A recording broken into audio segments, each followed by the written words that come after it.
The path of a beggar or mendicant sanyasi. Pradarshitaha, shown. Translation.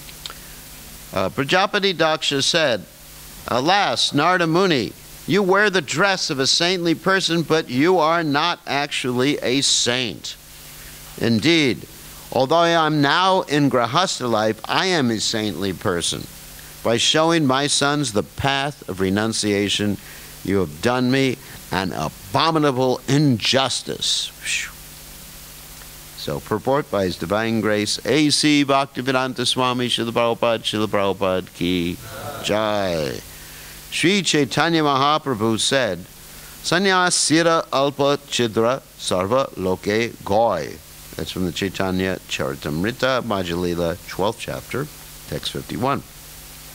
In society, one will find many sannyasis, vanaprasthas, grahasthas, and brahmacharis. But if all of them are properly live accordance with their duties, they are understood to be sadhus. Prajapati Daksha was certainly a sadhu because he had executed such great austerities that the Supreme Personality of Godhead, Lord Vishnu, had appeared before him. Nevertheless, he had a fault-finding mentality. He improperly thought Narada Muni to be a sadhu, or non-saintly, because Narada had foiled his intentions. Desiring to train his sons to become grahasthas fully equipped with knowledge, Daksha had sent them to execute austerities by Narayana Saras. Narada Muni, however, taking advantage of their highly elevated position in austerity, instructed them to become Vaishnavas in the renounced order. This is the duty of Narada Muni and his followers. They must show everyone the path of renouncing this material world and returning home back to Godhead. Prajapati Daksha, however, could not see the exaltedness of the duties Narada Muni performed in relation to his sons. Unable to appreciate Narada Muni's behavior, Daksha accused Narada of being a sadhu. The words Bhikshur Marga, the path of the renounced order, are very significant in this regard. A sannyasi is called Tridandi Bhikshu because his duty is to beg alms from the homes of the grahasthas and to give the grahasthas spiritual instructions. A sannyasi is allowed to beg from door to door, but a grahastha cannot do so. Grahasthas may earn their living according to the 4 divisions of spiritual life. A Brahmana Grahastha may earn his livelihood by becoming a learned scholar and teaching people in general how to worship the Supreme Personality of Godhead. He may also assume the duty of worship himself. Therefore, it is said that only Brahmanas may engage in deity worship, and they may accept as prasad whatever people offer the deity. Although a Brahmana may sometimes accept charity, it is not for his personal maintenance, but for the worship of the deity. Thus, a Brahmana does not stock anything for his future use. Similarly, Kshatriyas may collect taxes from the citizens, and they must also protect the citizens, enforce rules and regulations, and maintain law and order. Vaishyas should earn their livelihood through agriculture and cow protection, and Shudras should maintain their livelihood by serving the 3 higher classes. Unless one becomes a Brahmana, one cannot take sannyas. Sannyasis and brahmacharis may beg alms door to door, but a grahastha cannot. Prajapati Daksha condemned Narada Muni because Narada, a brahmachari who could beg from door to door, had made sannyasis of Daksha's sons who were being trained to be grahasthas. Daksha was extremely angry at Narada because he thought that Narada had done him a great injustice. According to Daksha's opinion, Narada Muni had misled Daksha's inexperienced sons, asadvakar yaraganam. Daksha regarded his sons as innocent boys who had been misled when Narada showed them the renounced order of life. Because of all these considerations, Prajapati Daksha charged that Narada Muni was a sadhu and should not have adopted the dress of a sadhu. Sometimes a saintly person is misunderstood by grahasthas, especially when he instructs their young sons to accept Krishna consciousness. Generally, a grahastha thinks that unless one enters grahastha life, he cannot properly enter the renounced order. If a young man immediately adopts the path of the renounced order in accordance with the instructions of Narada, or a member of his disciplic succession, his parents become very angry. The same phenomena is occurring in our Krishna consciousness movement because we are instructing all the young boys in the Western countries to follow the path of renunciation. We allow grahastha life, but a grahastha also follows the path of renunciation. Even a grahastha has to give up so many bad habits that his parents think his life has been practically destroyed. Phew. We allow no meat eating, no illicit sex, no gambling, and no intoxication, and consequently the parents wonder how, if there are so many no's, one's life can be positive. In the Western countries especially, these 4 prohibited activities practically constitute the life and soul of the modern population. Therefore, parents sometimes dislike our movement, just as Prajapati Daksha disliked the activities of Narada and accused Narada of dishonesty. Nevertheless, although parents may be angry at us, we must perform our duty without hesitation because we are in the disciplic succession from Narada Muni. People addicted to household life wonder how one can give up the enjoyment of grahastha life, which is a concession for sex enjoyment, simply to become a mendicant in Krishna consciousness. They do not know that the householder's concession for sex life cannot be regulated unless one accepts the life of a mendicant. The Vedic civilization therefore enjoins that at the end of one's 50th year, one must give up household life. This is compulsory. However, because modern civilization is misled, householders want to remain in family life until death, and therefore they are suffering. In such cases, the disciples of Narada Muni advise all the members of the younger generation to join the Krishna consciousness movement immediately. There's nothing wrong in this. Wow. So, Sri Dakshu Vacha Ho Asadu Sadunam Sadlingena Nastwaya Sadvikar Yavarganam Bhikshur Marga Pradarshitaha. So, a picture of Prabhupada.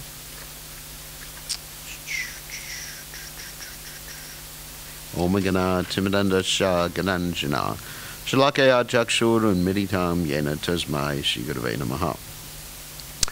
So, one interesting thing happened to me recently in regard to one of my disciples. It very much reflects on this verse, is that this particular gentleman, he's over 50 years old, and somehow or other his wife left him. I mean, that's not important, why or how or whatever, and his wife left him. So I've been telling him, you know, now's the time to get completely immersed in Krishna consciousness.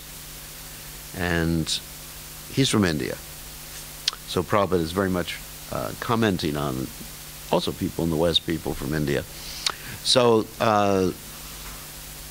his parents have been pressuring him to get remarried. He's over 50. And their logic was, first of all, who's going to cook for you? And I said, well, it's a lot cheaper to learn how to cook for yourself. I mean, if you get married just for someone to cook for you, that's an expensive cook. You know, even if you hire a cook full time, it's cheaper. So,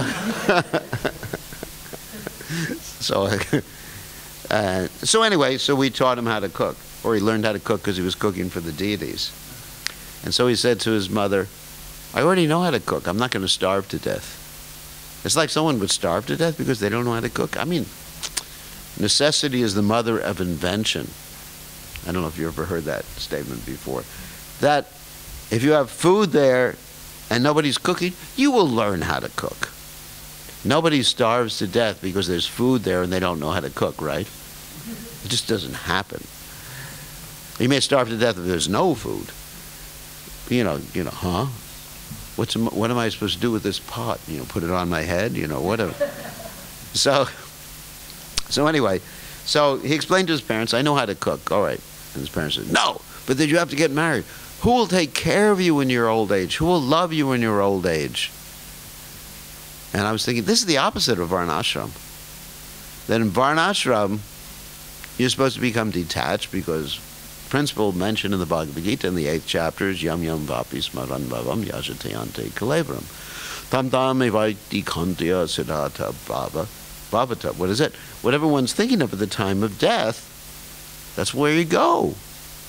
You know, if you're thinking of your little deer like Bharat Maharaj, that's where you're going to go. You're going to become a deer.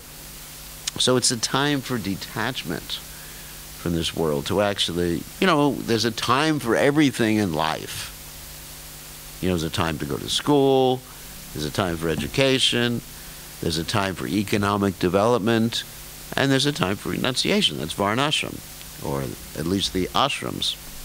Brahmachari, Grahastha, Vanaprastha, Sannyas. So I was explaining that to him. Still, his parents are putting on pressure, so who knows what's going to happen. I'm praying for him every day. You know, he says, well, I'm not going to get married without your permission, Guru Maharaj. But, you know, sometimes people are so determined to do something, you have to give permission. People think, oh, if you're a guru, your disciples listen to you, well, welcome to the real world. You know, like Bhaktisiddhanta Saraswati Thakur said, he said, I have 4 disciples, 2 arms and 2 legs, and that's it. And nobody else listens. Except for Prabhupada. Prabhupada was the one to listen as far as preaching in the Western world. So anyway,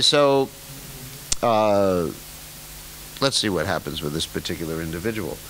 So that's one point here. Of course, in this particular story, you have 2 groups of children.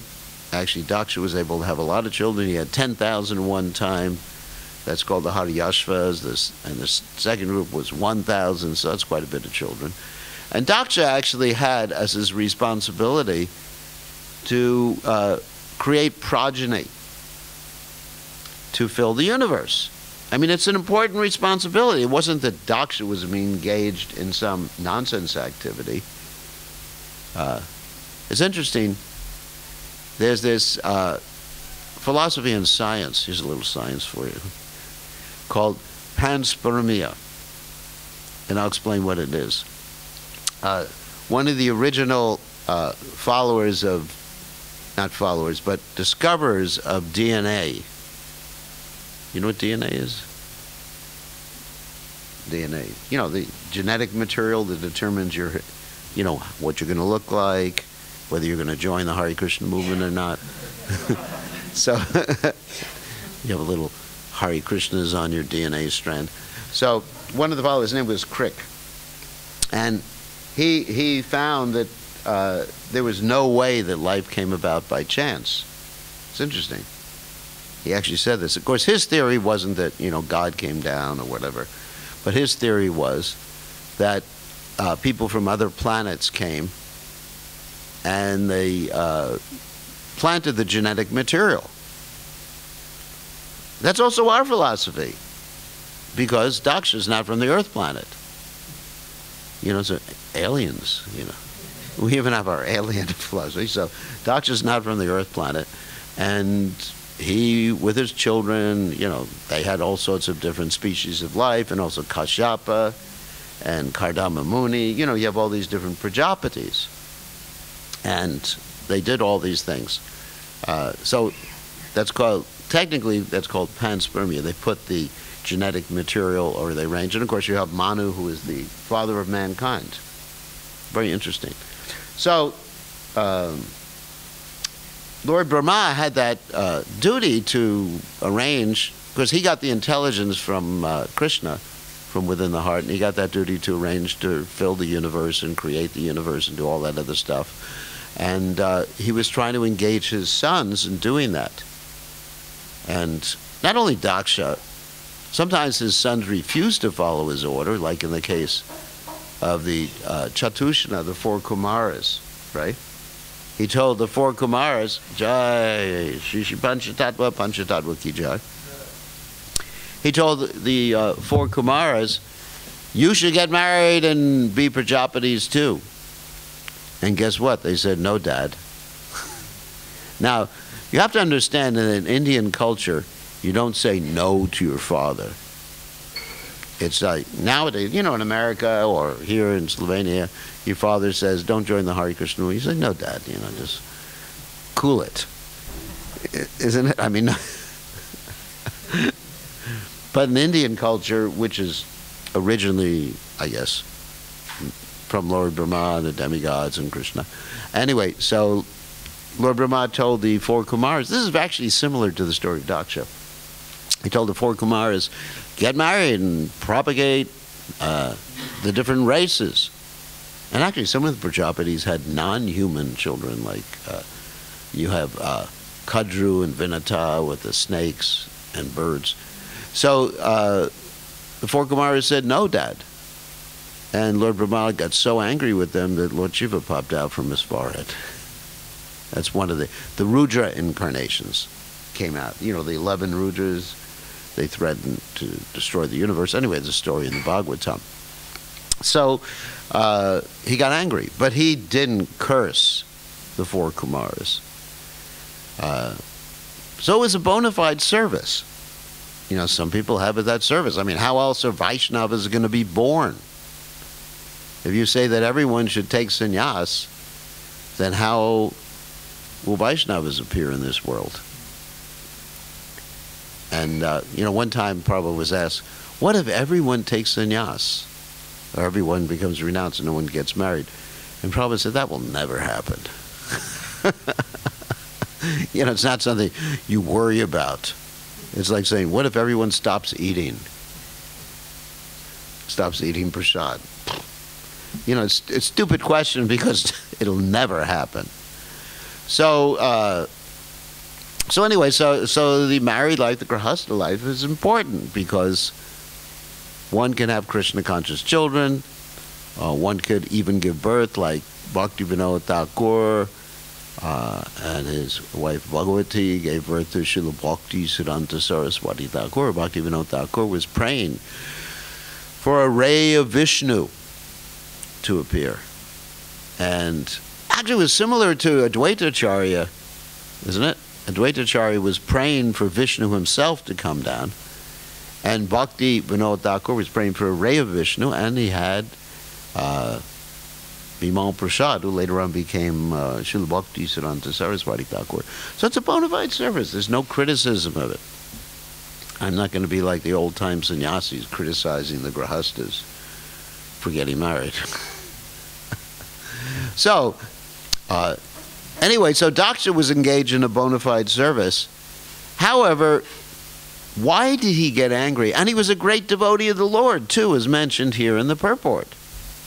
And previously we heard how Daksha saw, he performed austerities, and Narayan, Vishnu, came right before him. I mean, this is not an ordinary run-of-the-mill married person. I mean, I don't know how many married people have Vishnu come before them when they're planning to do their service. And Vishnu said, I'm going to empower you and give you intelligence and how to do it. So why was Daksha getting angry like that at Narada Muni if he was, practically speaking, a very elevated devotee? I'm not saying pure devotee. The reason is that he had an anartha. And how could he have an anartha? Well, according to Vishwanath Chakravarti Thakur, if you're familiar with the Madhurya Kadambini, oh, Siddharaj, good to see you. According to Vishwanath Chakravarti Thakur, one of the sources, or one source of anarthas, is the byproducts of bhakti. You know, he gives 4 sources. Sinful activities is one. Obviously, that's a source of anarthas. Like if you start eating meat and taking intoxication, that's not going to be helpful to your devotional service. Then pious activities, thinking yourself the doer and the benefactor of others, and being immersed in the mode of goodness, which Krishna says in the Gita conditions one to the sense of happiness. And then, of course, offenses. That's a big one. I think that's probably the biggest problem of all of us is we commit offenses against Vaishnavas. And therefore we don't have a taste for chanting. And then the final one is the byproducts of bhakti. Byproducts of bhakti means basically you get proud of your knowledge, proud of your, the way you lead kirtan or whatever, proud of your service, proud that you're the boss, you're a big GBC or something.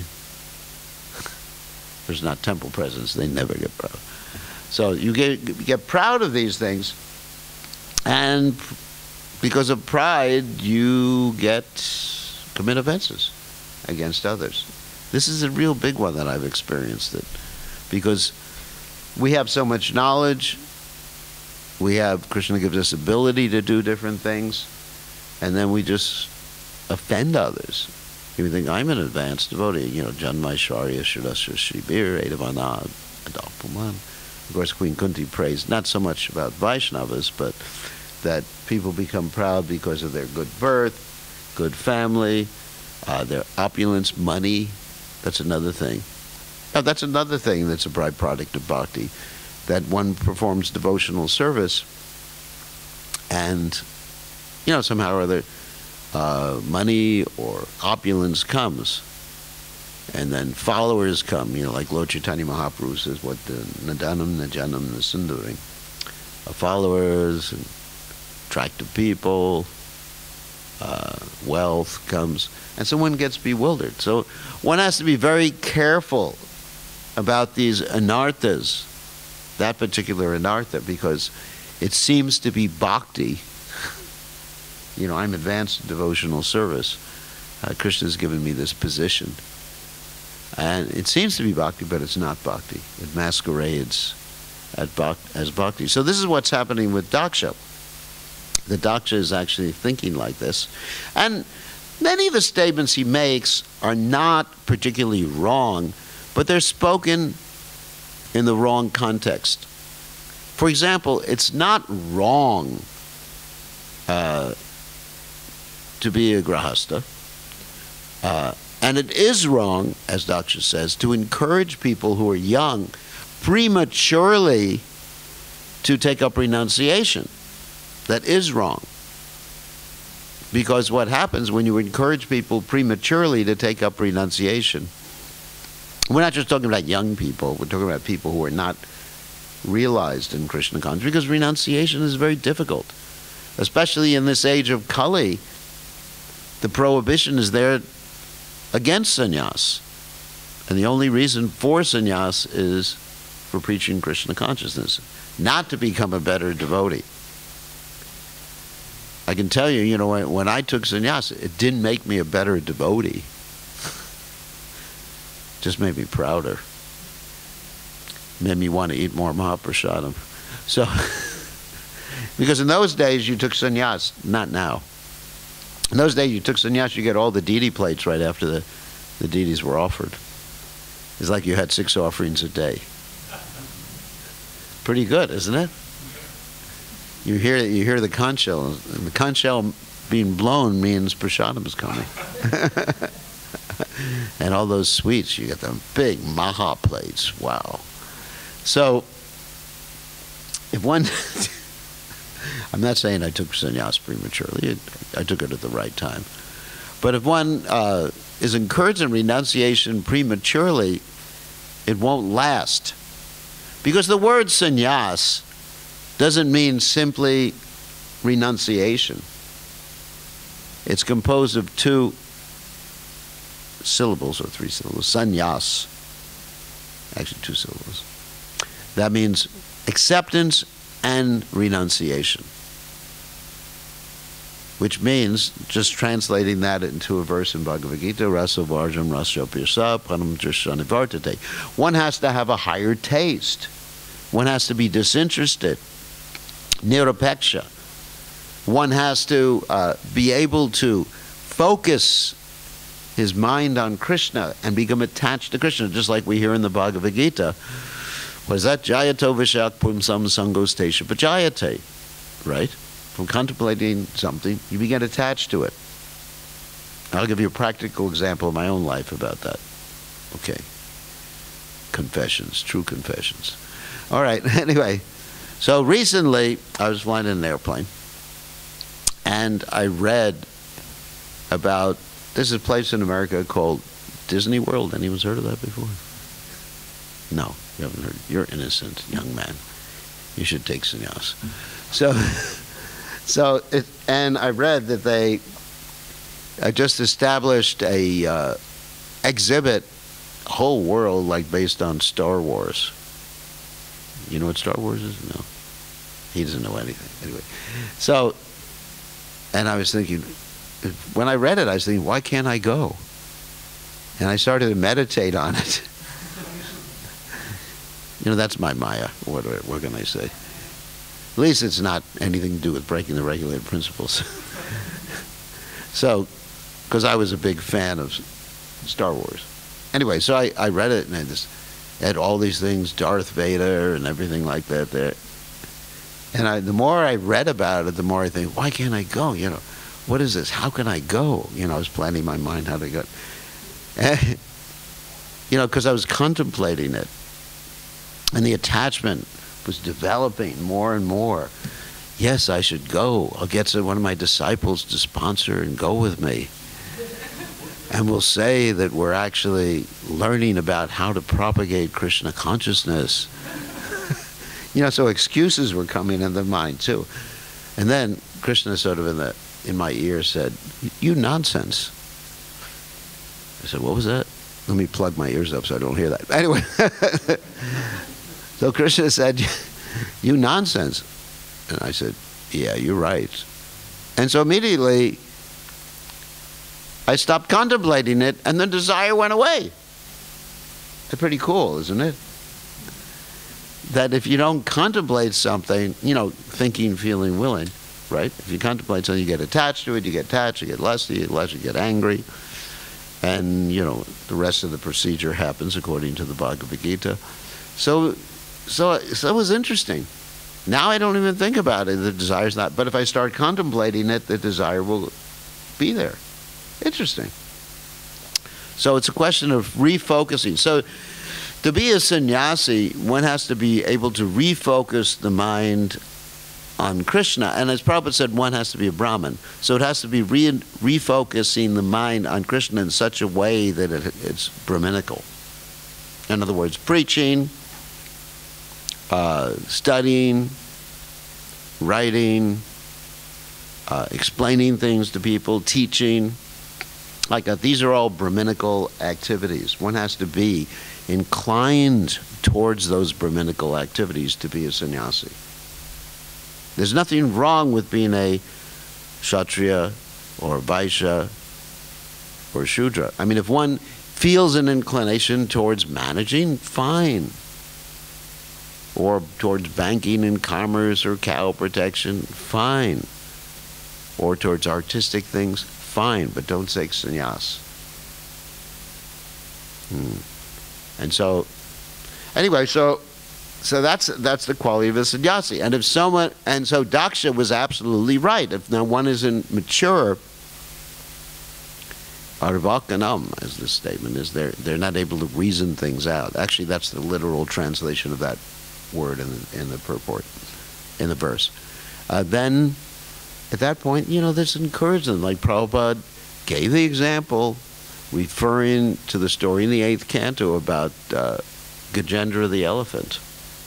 Gajendra the elephant was not ready to be a sannyasi. Anyway, no, was not ready to fight in the water. And he was fighting the crocodile. You all know that story? I think most of you know that story. He's fighting the crocodile in the water. And the crocodile was winning.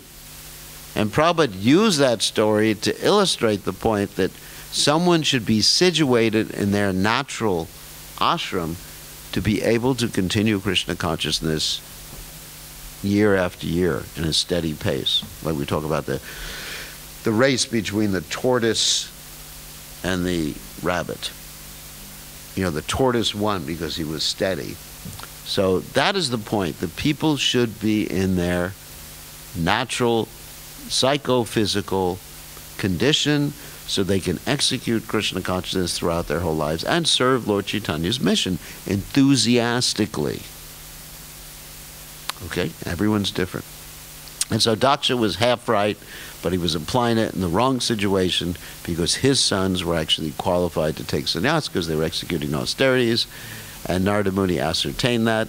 Later on, you're going to read in this chapter that that Daksha decided not to have any more children that Narada Muni could trick, and therefore he had some daughters. Because no sannyasinis. So, any questions or comments about any of these points? Questions or comments? Everyone should be situated so they can continue Krishna consciousness year after year. The thing that is painful to me and was painful to Prabhupada when people left Krishna consciousness. Prabhupada said, Hare Krishna. Prabhupada said that Lord Chaitanya, he was nirapeksha, disinterested in this world. But Prabhupada said he was interested in this world and he was getting disciples married, performing the marriages. You know, traditionally a sannyasi is prohibited from performing marriages. Traditionally, if you're getting married and you see a sannyasi, it's not considered auspicious. Like you're on your way to the marriage and some sannyasi walks by and says, oh my God, this marriage is going to be problematic. You know, it's one of these, you know, Vedic signs, like if you see a rabbit crossing the road on this side, or a rabbit crossing the road on that side, it means something different. All these signs. So, seen as sannyasi. So traditionally it's like that. Of course, that's not referring to Vaishnava sannyasis. But Prabhupada arranged and performed marriages because he wanted his disciples to be able to continue serving enthusiastically their whole lives. And that's the point, to maximize the Krishna consciousness. Simply taking sannyas is a disturbance if it doesn't if it minimizes Krishna consciousness. One just becomes a lazy Mahaprasadam eating bum. That's useless. All right, so you have a question? Chaitanya Thakur?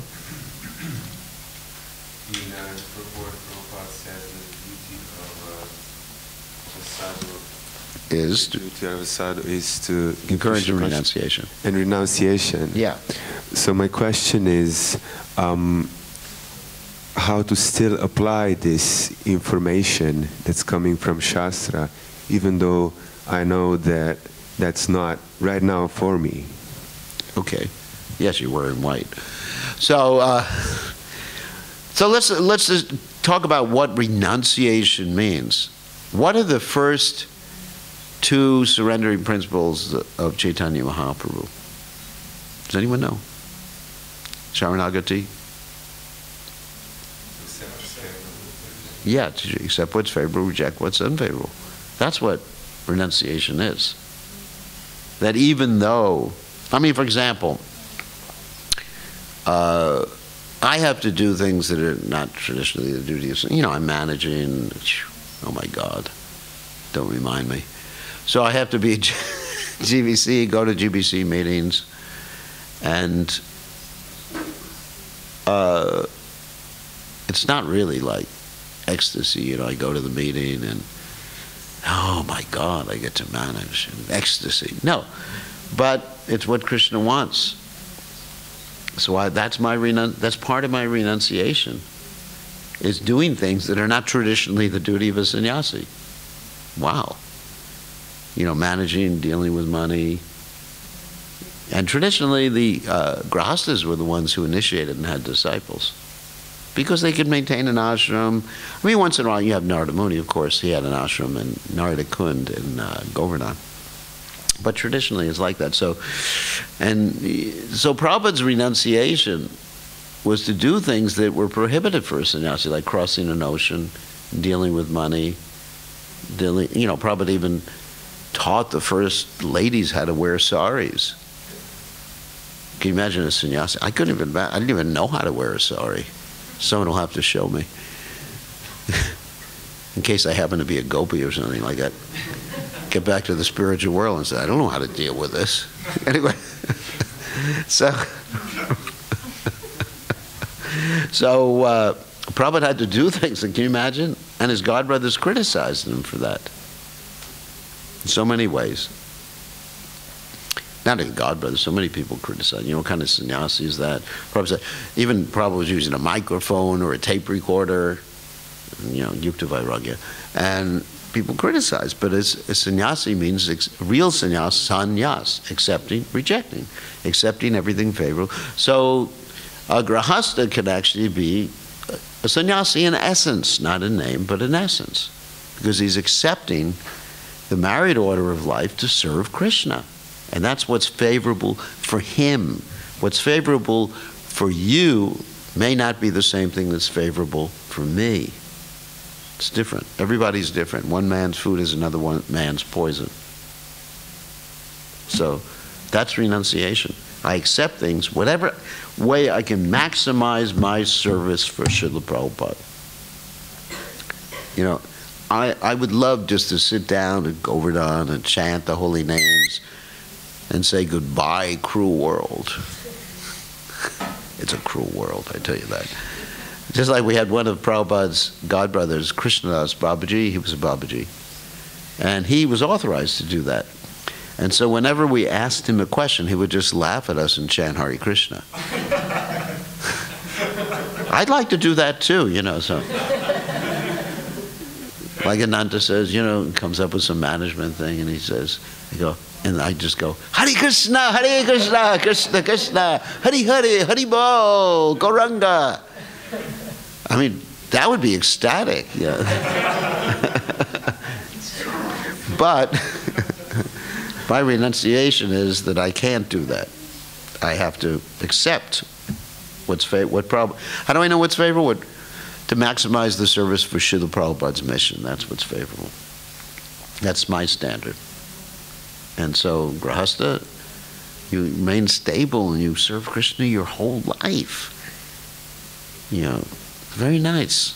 I think it's very nice. And you have nice Krishna conscious children, and you give nice donations to the sannyasis like me. Anyway, it's an advertisement. So, so it's like Prabhupada said, the sannyasis go to the Rasa's house and they beg. It's bhikshu. Actually, originally, this particular top cloth was meant for begging. Because the reason it's so big is that not so he could have a lot of money in it. The reason it's so big is because people would put grains and fruits and everything like that in it. It's not that they would throw gold into it. Nowadays, of course, the sannyasis just have to travel around with a credit card reader.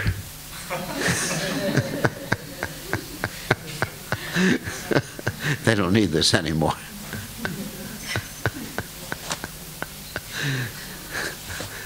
I think I'm joking, but it's not a joke. It's true.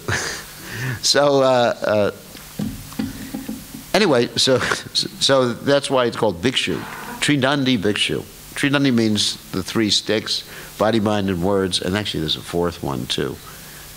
Really, it's Chaturdandi, which means the soul dedicated, body, mind, and words to the Supreme Personality of Godhead. So in this way, the ladies can be sannyasis. And then everybody can be a sannyasi. To really, in essence, Krishna says in the Gita, sannyasi is not one who does no work, nor lights no fire, or whatever. So that's why we encourage everyone in renunciation. Get married? Yes. Be renounced. Follow the four regulated principles. It's not just like you drive off in your car with the tin can. I don't know if you have that here.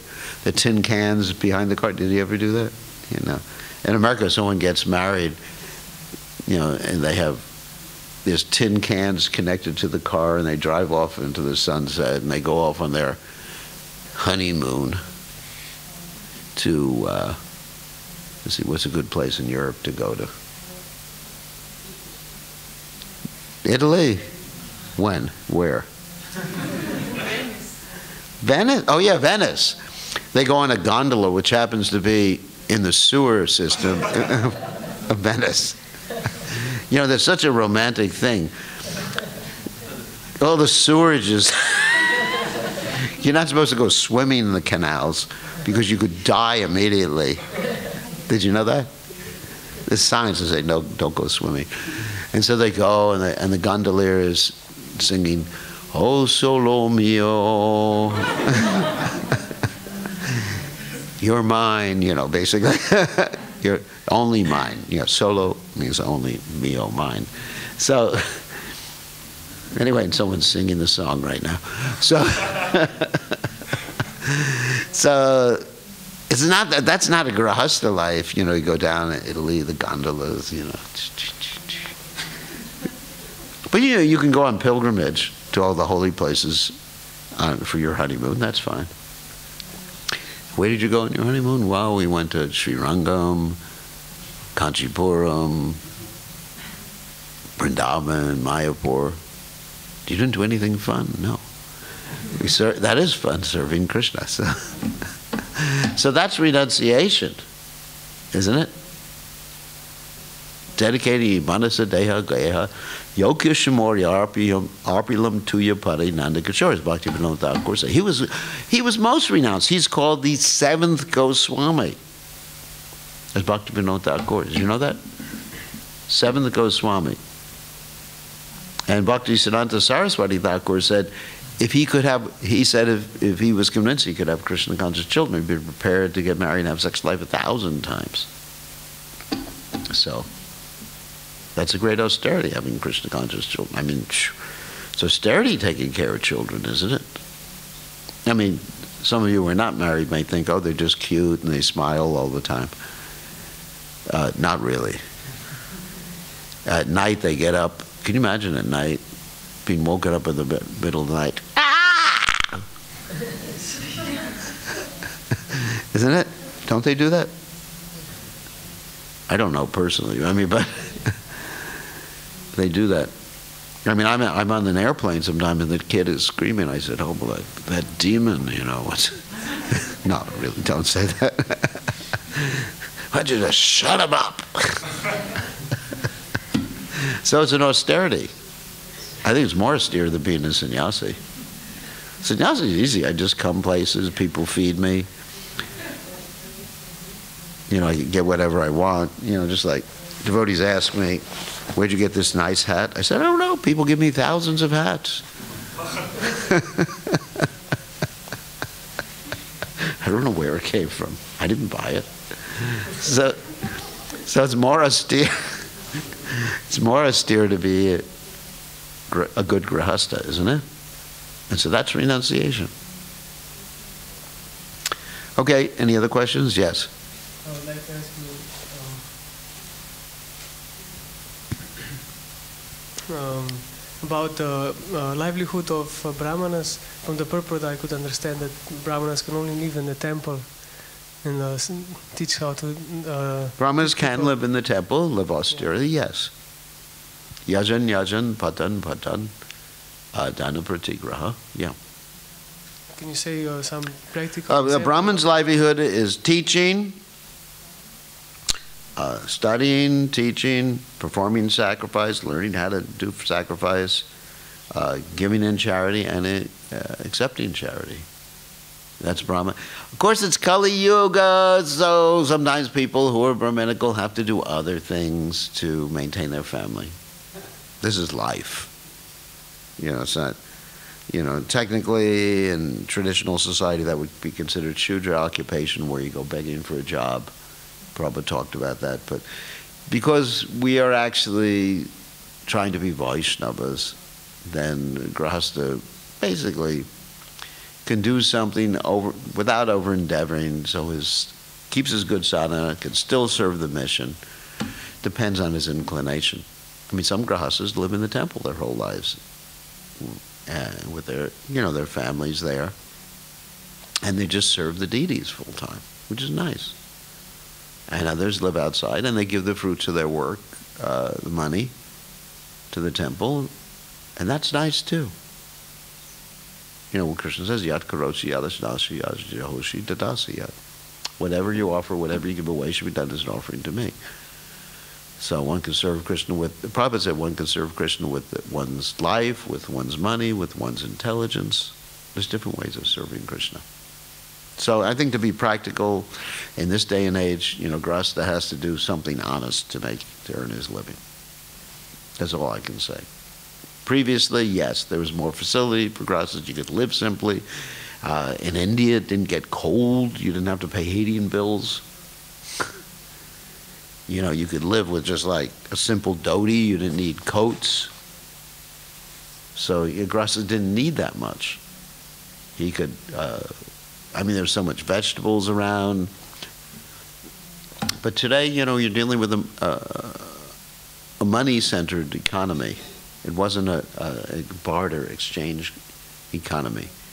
So I think you can't apply the rigid standards or restrictions that were there originally for Grahasthas.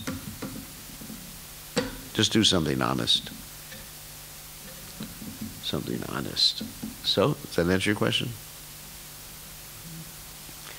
And if you could serve Krishna full time, go on Sankirtan, to, you know, support yourself by distributing Prabhupada's books, phew, that's wonderful. That's wonderful. Yeah. You've mentioned contemplation, but usually, at least for me, it's not so. Many times it doesn't seem to be completely in my power to stop contemplating, or that is the opposite effect. If I try, then the mind is really start pushing it with this contemplation goal previous. If you can give some advice how you made it so simple. Well, you have to contemplate on something else. Okay. Yeah, what you're saying is absolutely true. As I mentioned yesterday, you can't do a don't, so you have to contemplate on something positive. You know, what would please Krishna, or something that you'd like to do for Krishna. You know, it's not that when I was giving up that contemplation, I mean, I'll give another example of contemplation in my own life. At one point, I was very addicted to eating certain foods that were not so healthy for me. I mean, prasadam. I was killing myself with prasadam. So, anyway, things that were too fatty, too sweet, all that other nice stuff. And then, instead, I started to think, you know, of health. You know, I changed my consciousness. Instead of focusing on the tongue, I focused on health and serving Krishna. And so because of that positive thing, I didn't have to think about giving up what wasn't good for me. So that's really the methodology, that you just think of something really positive, like Krishna's pastimes. If you can't think of Krishna's pastimes, some service. I mean, somehow or other absorb your mind as something that excites you for Krishna. I mean, I gave the example yesterday that recently I've been very much immersed in trying to prove to people, and hopefully I can do this for the Sunday feast, that life comes from life, which is actually one of Prabhupada's main objectives, to prove that to people, that life doesn't come from a chance combination of matter. So in order to do that, I'm studying science more. I mean, I was a scientist before I joined the movement. That's my natural propensity. And so my mind is absorbed in that. It's a service for Krishna, doing something that Prabhupada wanted. And I forget about everything else while I'm doing it. It's really interesting that when you're really focused on something you like to do for Krishna, and Arjuna in Bhagavad Gita was told by Krishna that unless you focus on something that you like to do, you're going to